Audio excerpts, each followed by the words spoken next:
નમસ્કાર. ધોરણ 5 વિષય ગણિત અને એના એકમ નંબર 14, જેનું નામ છે કેટલું મોટું કેટલું ભારે. જેના સ્વઅધ્યયન પોથી સોલ્યુશન માર્ગદર્શનમાં તમારું સ્વાગત છે.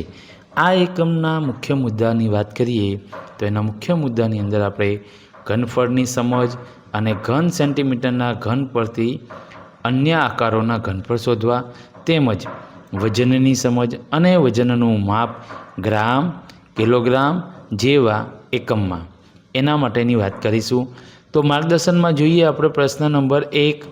પ્રશ્ન નંબર 1ની અંદર વિકલ્પ પસંદ કરી જવાબ આપો. તો એમાં જોઈએ નંબર 1. એક સફરજનનું કદ નીચે આપેલ કઈ વસ્તુથી ઓછું થાય? તરબૂચ. 9 સેન્ટીમીટર લંબાઈના પેન્સિલ પર 1 સેન્ટીમીટરના કેટલા સમઘન ગોઠવી શકાય? 9. 5 રૂપિયાના એક સિક્કાનું વજન 5 ગ્રામ હોય તો 50 ગ્રામ વજન કરવા માટે 5 રૂપિયાના કેટલા સિક્કાની જરૂર પડશે? 10. 1 કિલોગ્રામ બરાબર 1000 ગ્રામ. નંબર 5.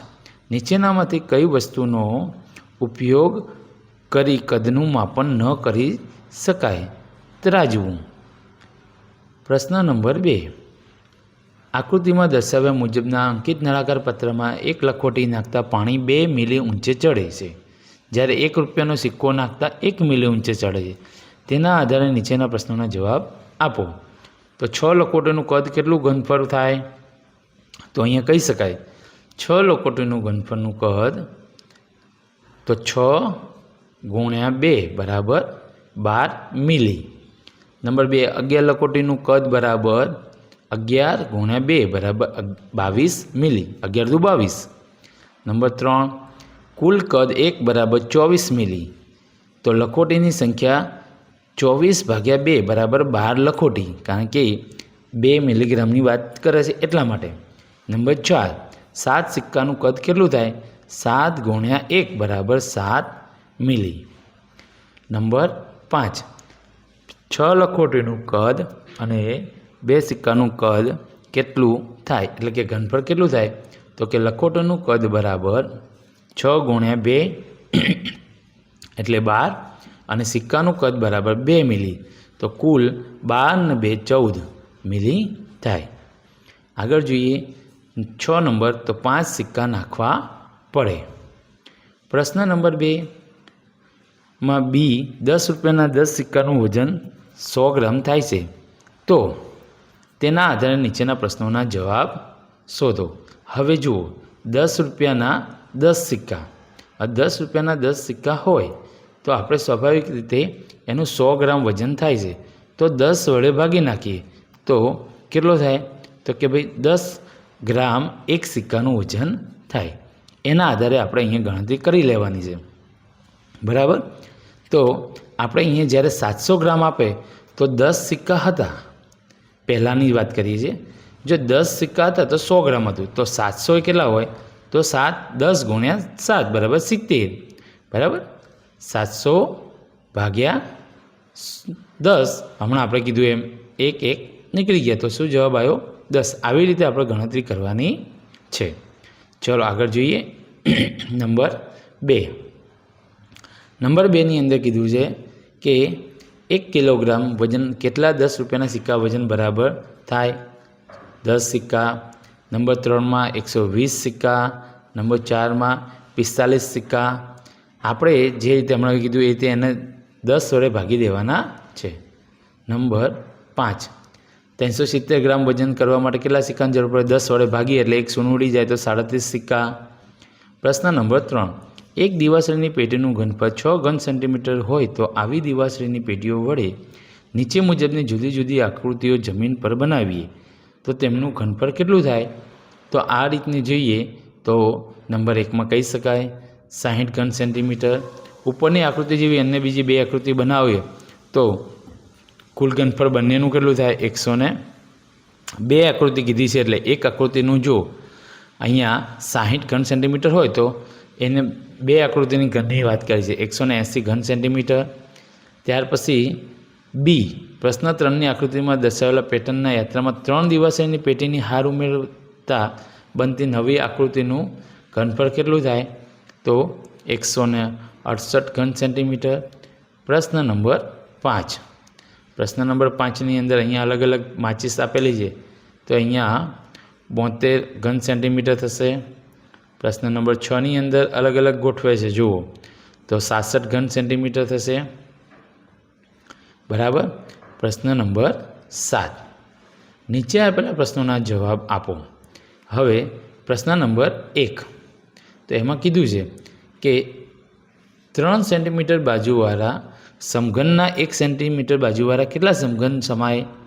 તો અહીંયા સમઘન એટલે ત્રણેય બાજુની વાત કરી છે, તો ત્રણેય બાજુની અંદર 3, 3, 3, તો કેટલા થાય? 27 ઘન સમાય. બરાબર. એવી જ રીતે નંબર 2, 6 સેન્ટીમીટર બાજુ સમઘનના 2 સેન્ટીમીટર બાજુવાળા, તો 6, 6, 6 અને 2, 2, 2. અહીંયા 1 હતો એટલે આપણે 1 લીધો નહીં, કારણ કે 1નો ગુણાકાર 1 જ થાય એટલા માટે. હવે અહીંયા આપણે 216ને 8 વડે ભાગીએ તો 27 ઘન સમાય. નંબર પ્રશ્ન 8, એની અંદર 2 × 4 × 1 બરાબર 8 ઘન સમાય. પ્રશ્ન નંબર 9, એક બોક્સનું ઘનફળ 6 ઘન સેન્ટીમીટર, તો 4 × 6 × 2 સેન્ટીમીટર માપના ઘન કેટલા બોક્સ સમાય? 24 ઘન સમઘન સમાય. આમાં 24 સમઘન, ત્યાર પછી 2 × 3 × 6 બરાબર 6 ઘન સમઘન સમાય. 11 નંબરની વાત કરીએ, પ્રશ્ન નંબર 11ની અંદર બાજુમાં આપેલ આકૃતિમાં 1 સેન્ટીમીટરવાળા સમઘનની સંખ્યા ગણો, તો 12. ગણવું હોય તો આપણે અહીંયાથી ગણી શકાય, 1, 2, 3, 4, 5 અને 6. તો એવું જ નીચેના 6 થઈ જાય ને, 1, 2, 3, 4, 5 અને 6. બરાબર. પ્રશ્ન નંબર 12, તો પ્રશ્ન નંબર 12ની અંદર લંબઘનનું ઘનફળ અને સમઘનના ઘનફળના આધારે સમઘન કેટલા સમય એની ગણતરી કરવાની છે. તો પહેલાં આપણે લંબઘનનું ઘનફળ શોધવાનું અને એના આધારે સમઘનનું આપણે ગણતરી કરવાની છે, અને ત્યાર પછી આપણને 48 સમઘન સમય જવાબ મળશે. નંબર 3, એમાં બોક્સનું ઘનફળ છે, તો કે બોક્સનું ઘનફળ કેટલું બનશે? 10 × 8 × 6 બરાબર 480. ત્યાર પછી સાબુનું ઘનફળ જોવાનું છે, તો સાબુનું ઘનફળ આપણને કેટલું મળે છે? તો 5 × 4 × 3 બરાબર કેટલું મળશે? 60. તો બોક્સના ભાગ્યા સાબુ કરીએ આપણે, તો 8 સાબુ સમાય એક બોક્સમાં.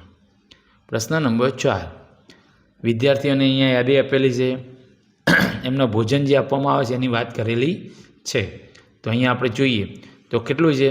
ચોખાનું વજન 5 કિલો, કઠોળ છે તે ચોખાના અડધા ગણા, ત્યાર પછી તેલ છે એ 500 ગ્રામ, મીઠું 100 ગ્રામ અને શાકભાજી 500 ગ્રામ. એના આધારે આપણે અહીંયા પ્રશ્નોના જવાબ આપવાના છે. તો પ્રશ્ન 1ની અંદર આપણે કહી શકીએ કે અહીંયા 1 દિવસનું આપેલું છે. કેવું આપેલું છે? 1 દિવસનું. આપણે કેટલા દિવસનું શોધવાનું? 5 દિવસ માટે 100 વિદ્યાર્થીઓને કેટલા ચોખા જોઈએ? તો 1 દિવસના 100, તો 5 દિવસના કેટલા જોઈશે? તો 5 દિવસના 25 કિલોગ્રામ જોઈએ. ત્યાર પછી 1 દિવસ માટેના 100 વિદ્યાર્થીઓને કેટલું કઠોળ જોઈશે? હવે જ્યારે પહેલાં ગ્રામમાં આપેલું છે, કેમાં આપેલું છે? ગ્રામમાં. એટલે આપણે કેમાં ફેરવીએ છીએ? પહેલાં કિલોગ્રામમાં, ઉપરના દાખલામાં ફેરવ્યું હતું એવી જ રીતે. તો અહીંયા 2.5 કિલોગ્રામ કઠોળ જોઈશે. 3 દિવસ માટે તેલ કેટલા ગ્રામ જોઈશે? તો કે 3 દિવસ માટે તેલ 1500 ગ્રામ જોઈશે. બરાબર. 1 દિવસ લેખે ગણતરી કરવાની છે આપણે, જે હમણાં 1 દિવસની કરી એવી રીતે 3 દિવસ પછી ગુણવાના છે 83 મૂકીને. નંબર 4ની અંદર જોઈએ તો કે 1 દિવસ માટે ચોખા 5000 ભાગ્યા 100 બરાબર 50 ગ્રામ. બરાબર. તો એક વિદ્યાર્થી માટે કેટલા? 50 ગ્રામ ચોખા જોઈએ, કારણ કે 100 વિદ્યાર્થીના હતા એટલા માટે. પ્રશ્ન નંબર 5, વેજીટેબલ ખીચડી બનાવવા માટે શાકભાજીમાં કઈ શાકભાજી કેટલી માત્રામાં ઉમેરવાનું પસંદ કરશો? તો અહીંયા આપણને જે કીધું એ મુજબ આપણે 100 ગ્રામ ઉમેરી અને એની ખીચડી તૈયાર કરી શકીએ છીએ. બરાબર. નંબર 6, 2 દિવસ માટે 50 વિદ્યાર્થીઓની રસોઈમાં કેટલું મીઠું વપરાશે? મીઠું આપણને અગાઉ આપેલું છે એ મુજબ જોઈએ તો અહીંયા 100 ગ્રામ આપેલું છે 2 દિવસ માટે. તો 1 દિવસ માટે કેટલું જોઈશે? તો કે 50. તો 50 2 દિવસનું કેટલું થઈ જશે? 100 ગ્રામ થઈ જશે. બરાબર. અહીંયા પ્રશ્ન નંબર 7, શાળામાં વિદ્યાર્થીઓની હાજર સંખ્યા કુલ સંખ્યાના અડધા ભાગની છે તો તે દિવસે માટે ખીચડી બનાવવા માટે વપરાતી વસ્તુઓની યાદી બનાવો. અડધા ભાગના હોય તો દરેક વસ્તુ કેવી કરી દેવાની હોય? અડધી. ચોખા 2.5 કિલો, કઠોળ 1.25 કિલો, તેલ છે તે 250 ગ્રામ, મીઠું 50 ગ્રામ અને શાકભાજી 250 ગ્રામ. અહીંયા આપણું આ એકમનું સ્વઅધ્યયન પોથી સોલ્યુશન માર્ગદર્શન પૂર્ણ થાય છે. આવા જ માર્ગદર્શનપૂર્ણ વિડીયો મેળવવા માટે અને અમારી સાથે જોડાયેલા રહેવા માટે આજે જ અમારી ચેનલને સબસ્ક્રાઈબ કરો, લાઈક કરો, શેર કરો. આવજો.